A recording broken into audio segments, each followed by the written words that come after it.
Welcome to Picks with the Professor, the show where a real statistics professor gives you sports betting tips.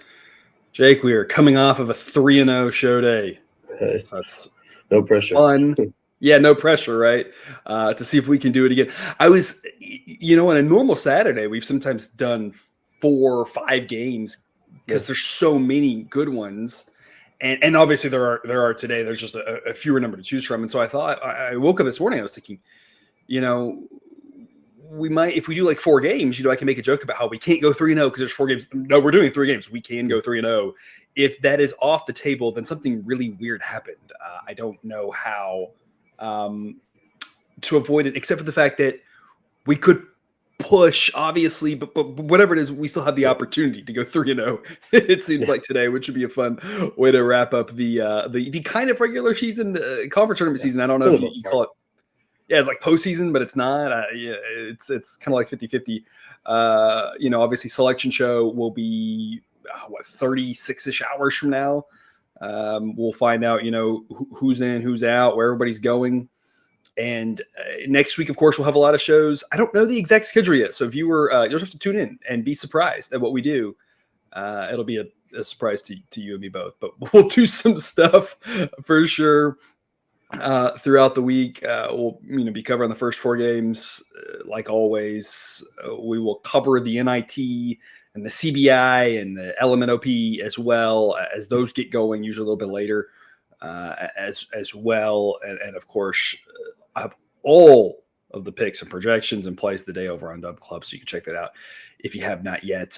Again, if you're new with us, I have built a mathematical model that helps guide us through. You hear us talk about that today.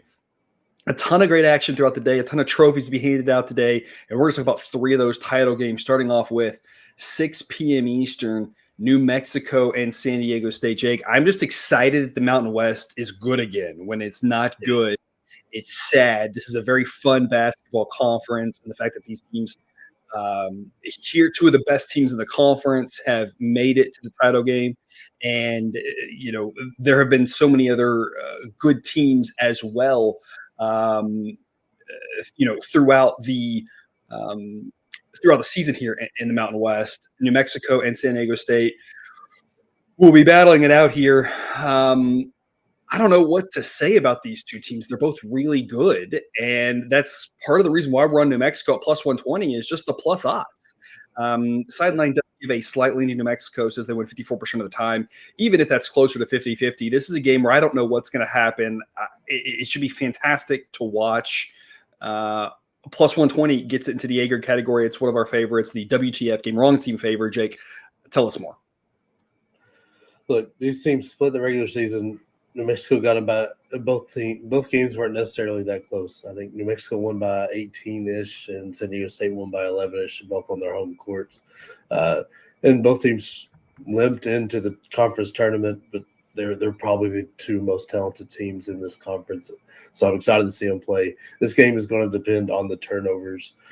New Mexico does not turn the ball over, and San Diego State typically does, but then they force enough on the back end to make up for it. And both teams play at a faster pace, so it's going to be a fun game to watch. Both San Diego State's offense, I think, is what's going to catch up here, especially they're not that great for the free throw line. They are terrible from 3. They don't shoot that many threes, but you're going to have to score in this game to win with the pace that New Mexico wants to play. I just don't think San Diego State's got the offense, especially if we are getting plus 120 here. I really think this is a great play because I think there's more chances New Mexico wins than San Diego State, but I don't think there's a lot of difference. So I definitely wouldn't lay any points or take a big minus in front of the number. I'd play whoever was the plus money play. Yeah, absolutely. And of course, just to highlight a couple of things that you had mentioned on there about the 2 best teams in the conference, and Sideline would agree with that. As you can see there on screen, having them at 23 and 36, overall across the country.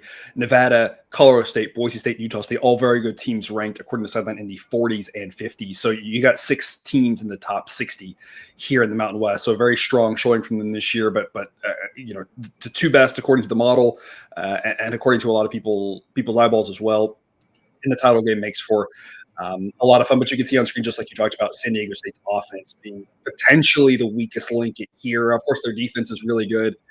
But their offense, if it's lagging behind, could be the difference maker.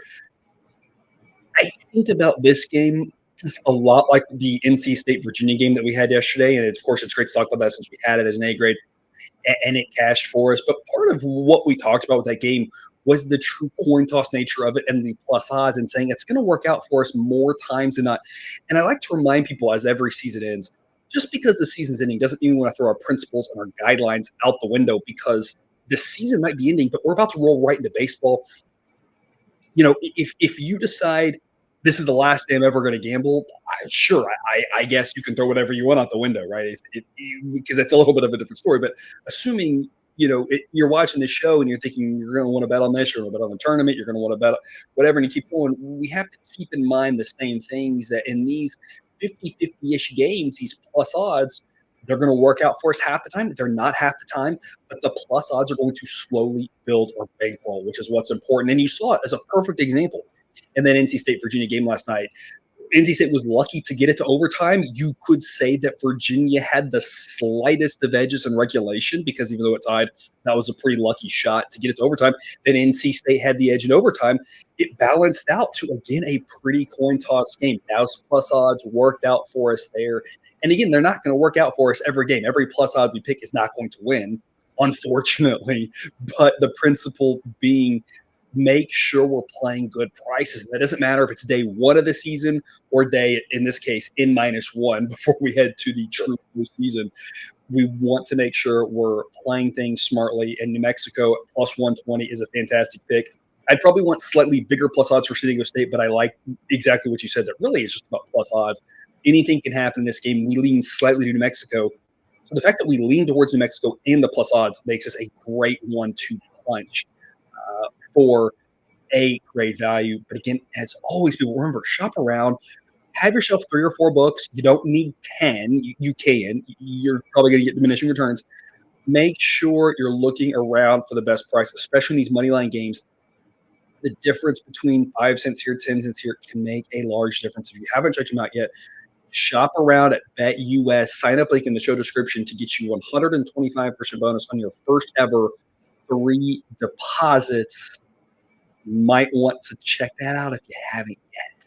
BetUS, America's favorite sportsbook and casino. Live betting and racebook. We're celebrating 30 years with a historic offer. A 125% sign-up bonus on your first 3 deposits. Plus 10% gambler's insurance. Get started today. BetUS, where the game begins.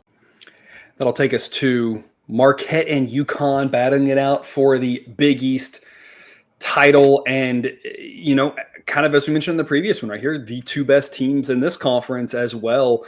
UConn, probably the best team in the country, at this point. And we loved them last year going into the tournament and said, hey, they were probably seeded appropriately last year because of that midseason whatever swoon that happened. But heading into the tournament, we had them power rated as one of the top 4 teams in the country. And this year has been no different. They did not have that swoon. They struggled a little bit when Klingon was injured. Obviously, he is extremely important to that team and the way they operate. But they have been full strength for 80% of the season, and they've looked like by far and away the best team for at least half of it. Marquette provides some unique challenges with the way that they play, so that can always make it interesting. But we're not actually going to talk about the side. I think it's priced relatively well here at what I'm seeing right now is 8.5. Sideline says 8. Some of the other advanced metrics and models out there might say a little bit less, but I think they're missing just how strong this UConn team is. I think the side's priced pretty well. I don't know how that plays out. And obviously we don't know how anything plays out. We can't predict the future. But in general, we think the total is a pretty strong play here. We're going to go over 141. A- grade. Sideline says 148.5. We're thinking we're upper 140s rather than lower 140s. And yes, UConn plays at a slow pace. But you saw yesterday, it wasn't really the pace that got so many points in that game, especially in the first half, though it fairly well carried into the second half. It's that UConn is so dang efficient on offense. You can see it on screen according to the sideline. Number 1 in the country. Marquette wants to speed you up. And we talked about Marquette taking them with the under against Villanova a couple of days ago. Marquette is a team that if they can't speed you up, the game can go slow. But if they can speed you up, there can be extra possessions.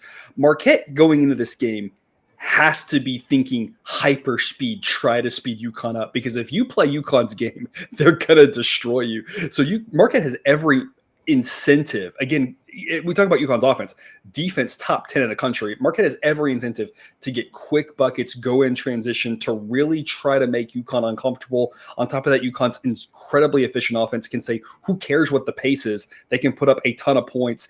The average college basketball game has been around the mid 140s. These tournament games have dropped more towards the low 140s. So the books are saying this plays out like an average game. But anytime you have these type of offenses, you have to think there's a greater than average chance of it being an above average scoring game. Jake, what is your thoughts on it? Yeah, Marquette's got to be Marquette to have a chance in this. And that means fast chaos. Go. Because that's just Shaka Smart style. It's so much fun to watch, especially when this Marquette team's fully healthy, when you got Kolek and Jones and Iguodaro and all that, they can put up a fight. They can really get going. They force a lot of turnovers. I think 21-ish% of their opponent's possessions are in Big East play are ending with a turnover. Free throw line is going to hurt for them because that's how if you're asking me how I would attack or Connecticut, is I would speed them up and try to get Klingon and everybody in foul trouble. Yeah. They're a sub 70% free throw shooting team, so that's going to hurt. But even if Connecticut drives this game and it goes slower, more Connecticut style, that offense is so efficient, so good. They're the best 3-point shooting team. They're the best offensive rebounding team in the Big East. They just find open shots all the time. They also have the best assist to field goal made ratio. This offense is just the best at everything, maybe. I don't know. It's incredible. They actually seem to be more efficient than they were last year at the same time. And Marquette's not going to be able to do anything. The fact that this is being graded out as like an average scoring game is ridiculous to me because Connecticut is going, even if they drive the game, it's slow, but they're going to score almost every possession. And then Marquette's going to be struggling to speed this game up. And the way that typically goes, especially with how Marquette likes to play, is quick shot, come back, play defense for a while.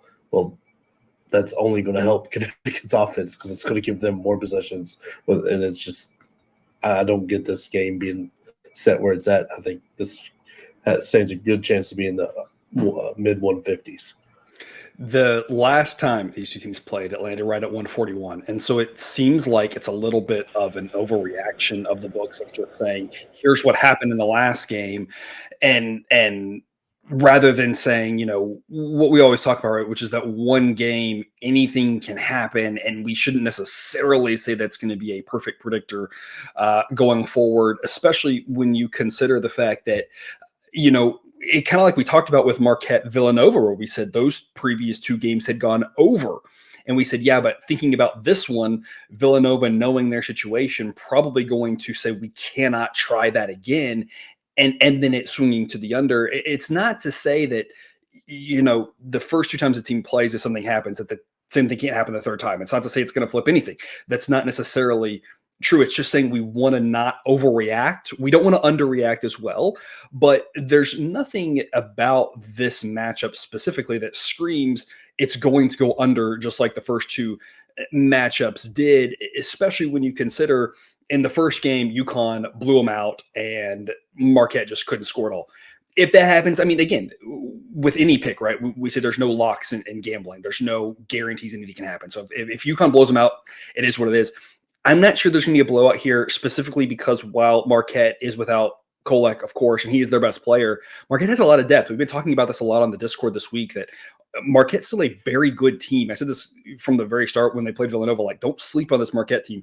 They can replace him easier than almost any other team can replace a really good player. That's not taking anything away from him. It's to say they just have a lot of depth. It's more about the other guys than him. And Marquette's just a really solid, good team. As long as they hang around, just like you said, if they want any chance at all, they have to try to speed this up. And so we have to think about who's going to try to do something with the pace. UConn doesn't want to get sped up, but they're not quite like Villanova, where Villanova is just, we are not going to get suckered into your game if we can help it. They're not the Virginia style like that. UConn has no problem playing in a faster paced game, as we saw here yesterday, with yesterday's game against St. John's being a pretty average pace, which is a lot higher pace than they normally play at. So as long as we can get an average pace with these offenses, like you said, this mid 150s is very possible for this game. So you go over 141, A- grade, which takes us to our sneak peek of what you can get at Dub Club. Sneak peek at what you can get at Dub Club. And look, we got 2 bonus games for you. They were right next to each other, and so I figured, hey, you want to see some Maction? There's the Maction preview. If you want to see some action, there's the preview game for that title game as well. But again, you get a table full of every game. You get information on every game. Pace, offense, defense, ranks, efficiencies, projections, thresholds for different things, all sorts of goodies over there on Dub Club, including the plays of the day. If you sign up today, $5 off your first month with the link in the show description, or if you're with us on YouTube, just scanning that QR code will take you there as well. And then we will wrap up here today's show with Oregon and Colorado. I don't know what to say about Colorado other than they've been very confusing all season. The model has liked them all season. We've been fairly ride or die with Colorado. We have died sometimes, including a game where we had them on the money line around even money, and they blew like a 20-point lead or something ridiculous. They've had a lot of injuries this season.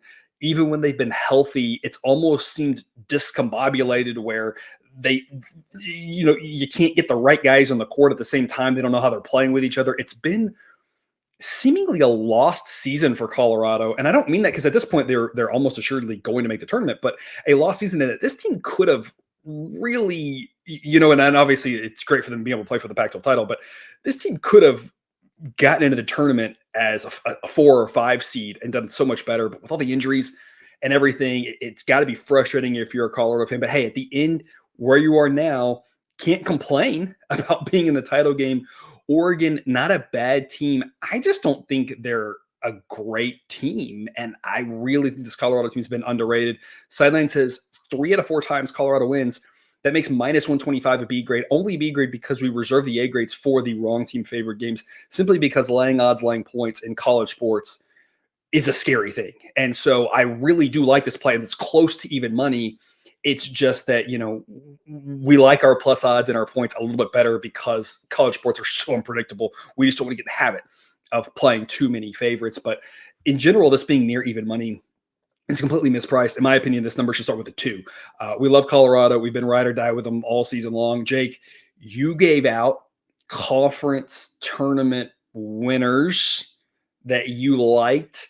Colorado at plus 450 or so was one of them. If you're holding a Colorado plus 450 ticket right now or something in that ballpark, I know you are, you got to be feeling pretty good about this. So that's just to get another reason to be with us on Dub Club, is things like that. But Jake, you've got to be smiling at seeing Arizona lose to Oregon, knowing you're holding that Colorado ticket, thinking the path is there for Colorado to cut down the nets. We'll see if they can do it tonight. B grade pick on the Buffaloes. Tell us more. This Colorado team seems to finally have been playing healthy for a while. Like if you go back to the USC game, they won in double overtime. They've been on a roll since then, really handling most of the teams they played. Including beating this Oregon team. They actually swept this Oregon team this year. Conference tournament hasn't. Washington State put up a fight, and they tried to pull away from Washington State. Washington State hung in there, to their credit, really well in a game that they could have gotten blown out in.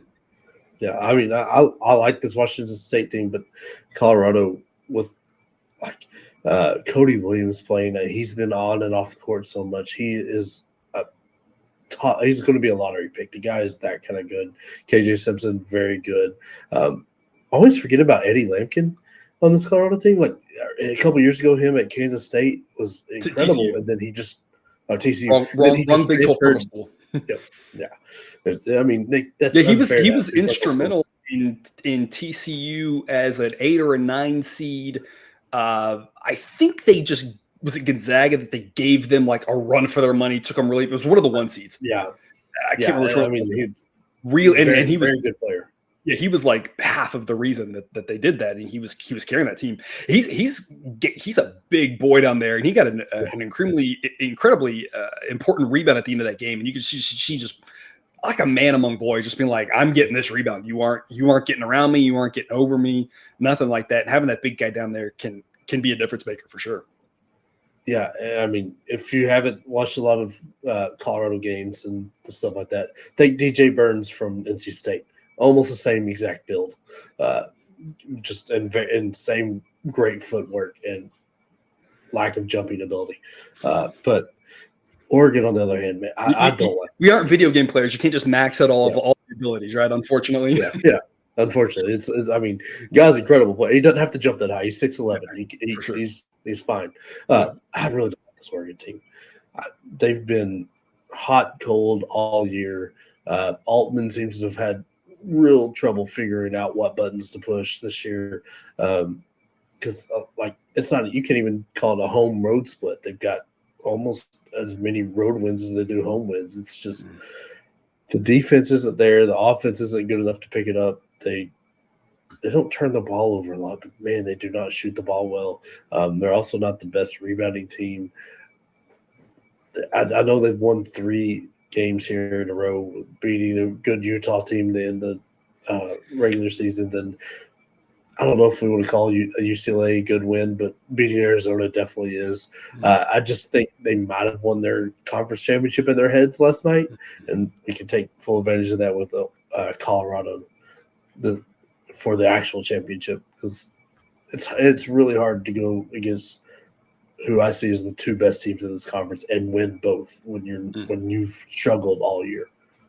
Yeah, and for Oregon, this is a game that they're going to have to win in order to make the tournament. And so, there's some argument that, they'll be able to bounce back or whatever. But I think it's less about the hangover effect and more just about, like you said, it's hard because you take the body blows, you take the, you kind of, and not to say Colorado's not tired as well, affecting the legs or whatever, but just it's tough to beat a team back-to-back days, 2 good teams like that, because you so much of what you got in that, and beating Arizona is very, very difficult. And so that kind of adds an extra cherry on top to all of this for Oregon to have to beat the 2 best teams. And if they do, they will absolutely be deserving of that tournament bid, because it'll be 2 incredible wins. And anything can happen in one game. Anybody get hot and cold, right? The things we try to remind people all the time, which is why we preach responsible gambling, because, this is a long run type thing, not a we're going to go one day and become millionaires overnight, right? Because sports are unpredictable. But in general, this price is as if these 2 teams are relatively similar. But like you said, Dana Altman just hasn't quite been able to figure this team out, which is kind of crazy to say. As a Baylor alum, of course, I'm very well acquainted with Scott Drew and the wizardry that he has pulled off at Baylor. And I think Dana Altman's kind of a similar situation, right? Where some years are a little bit more up and down, and Baylor's had the same sort of thing. But for the most part, you trust Scott Drew to figure out and get the most out of his guys, and most years he does. And they tend to overperform and whatnot. And Altman's kind of been the same way to Oregon. He's been so good for so many years, overperforming. In the years where they're down, he figures something out late or whatever. But just like with Scott Drew at Baylor, there's been a couple years where they've landed in the NIT because they just couldn't quite get it together. And that's kind of how this Oregon iteration is. It's nothing to take away from Altman. It's just more of a surprise that he hasn't figured it out, because he's just done so well with so many other Oregon teams, that this one being a little bit of a just can't quite get it together, not the right pieces, is a little surprising. But you've seen it all year with their inconsistency, that they've had times where it's looked like they've turned it around and they're going to compete in the Pac-12, and there's times where they look like they are more middle of the pack or sometimes even bottom of the pack. And so you never know which Oregon you're going to get. You got good Oregon. yesterday against Arizona, and that was a lot of fun if you're an Oregon fan, of course. And it's not to say that they can't do it again. It's just to say this Colorado team is also really good. We don't want to overreact to that Arizona win. And remember that this Colorado team, a lot of those losses came because of the lack of health, the lack of chemistry playing together, all those issues. And then whatever it was that they 20-point loss where they, had too many orange slices in the locker room at halftime, whatever that might have been. But this Colorado team's still really, really good. We love them here to wrap up the Free Pick Show. There's your recap slide, more picks and the plays of the day over on Dub Club. Jake, any parting words before we wrap up and head towards the postseason? No Sunday show, but again, on Dub Club, we'll have picks for the Sunday games as well. Yeah, I wish today meant a little bit more. As chaotic and as fun as this year has been with top teams going down left and right and all that, there's not been, and I mean, I could be wrong, but there's not been really that many bubble or bid thieves, right? Everybody, all the little conferences that had somebody with an at-large, like Indiana State, maybe, but that's Drake the one. Yeah, had an argument to maybe get into, depending on how things filled out, because that's a very good team. But other than that, it's been a rather calm. Because the other one that was very similar to that was the Sun Belt, which had Appalachian State won and gotten in, then James Madison would have been a bubble team. But as it was, James Madison winning is in, and Appalachian State, as good of a team as they've got, almost assuredly won't be in. So it's like you had a chance there, but that one didn't quite come to fruition. Yeah, and then, I mean, App State didn't even make it to the championship, so it's like it's not even there's not that little bit of drama. I'm missing that a little bit, but other than that, it's been absolutely fun tournament season.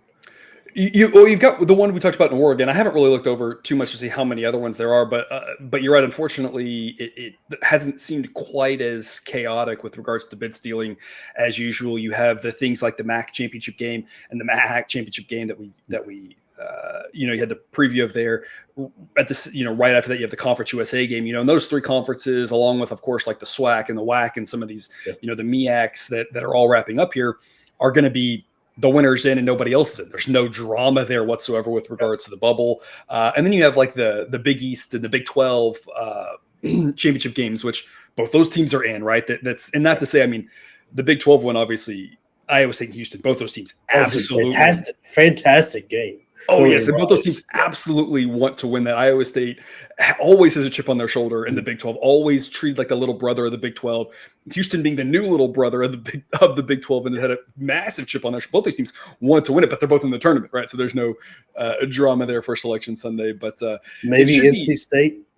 NC State would be a bid stealer. Yes, that's another one. I don't see any others off the top of my head here. St. Joseph's, VCU in the A10, St. Bonaventure and Duquesne. Those are the final four there. I assume it's just a one bid league of those four teams. I don't think, or Dayton. Dayton, yeah. But I mean, one more with those four. Yeah, it's just, I don't know. It's just been a little less drama than I would have wanted, but hey, whatever. It's fun. They still get great basketball. I mean, Lord. There's been a lot of overtime and double overtime games. It's buzzer beaters. If you're an under better, you've lost some unders in overtime almost assuredly this week. If you're an over better, you're loving some of the overtimes because there's been a lot of them. The Big Ten tournament is interesting enough in that we almost had Ohio State get through yesterday, and they would have been a potential bid stealer as well. But Illinois, like a miraculous comeback there. I counted them out. I thought Illinois lost that game, and they came back. So. Illinois is a team with 9 lives, man. I don't know. They drive me nuts. For real. And then, of course, in the SEC, A&M probably in at this point. That win over Kentucky, those first 2 wins, I have to assume gets them in unless some weird things happen. So I'm not saying that they don't want to win, but they're probably in, of course. Florida's in, Auburn's in, Mississippi State's in, so all those teams are in as well. Yeah. So, like you said, just a handful of bid thieves left, which is solidifying the bubble for some of these teams, which is good if you're one of those teams that is on the border there. So it should be a great Saturday of college basketball. Should be a fun Sunday to wrap us up. Again, bracket will be out here in about 36 hours. We'll have a bunch of coverage for next week. Stay tuned to see exactly what we do. But otherwise, best of luck this weekend, and we'll see y'all next week.